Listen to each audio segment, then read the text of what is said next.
So in case anyone was wondering, standardized testing was invented by teachers in order to torture high schoolers, and I'm absolutely kidding, please don't believe me.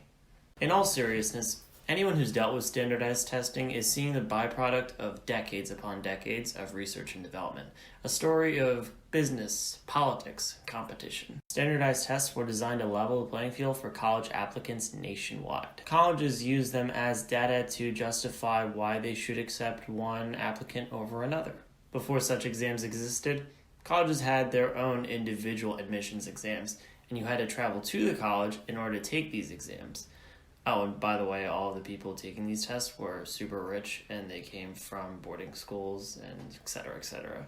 With the turn of the 20th century, the College Board came to be, a not-for-profit based in New York City, New York, with the goal of making college accessible to everyone. And in the late 20s, the Scholastic Aptitude Test, or the SAT, was commissioned and developed. Inspired by the budding popularity of IQ tests, the SAT at that time was about testing pure aptitude and had little to do with anything that you would be learning in school at that time. Theoretically, the playing field was now leveled out, and students who didn't have the advantage of an elite boarding school education could still succeed. Harvard in particular became a big advocate for the exam, and colleges nationwide followed suit. By the time World War II was in full swing, hundreds of thousands of high schoolers were taking the SAT in the comfort of their own high schools. With the changing landscape of American education in the 40s and 50s, schools were starting to have pretty comparable curricula, whether you went to a boarding school or whether you went to a public school. Coincidentally, during this time,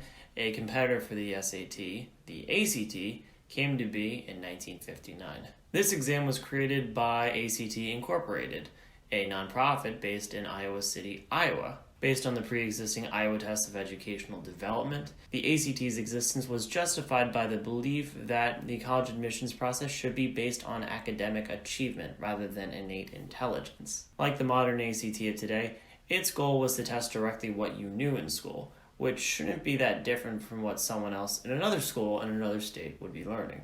The idea was to see how well or how poorly you would do under the rigor of a college education. As both the ACT and SAT evolved over the next few decades, they generally coexisted with very little overlap. The SAT dominated in the East and West Coast, while the ACT dominated in the Midwest and the South. In the 80s and 90s, however, the ACT expanded its influence, partially due to colleges starting to acknowledge its existence nationwide, and also through the ACT's own efforts. Essentially, they lobbied for some states to require the exam to be taken by seniors. At one point in 2010, the ACT actually outpaced the SAT in terms of number of students who took the test. During that year, roughly 1.57 million students took the ACT, while 1.55 million took the SAT.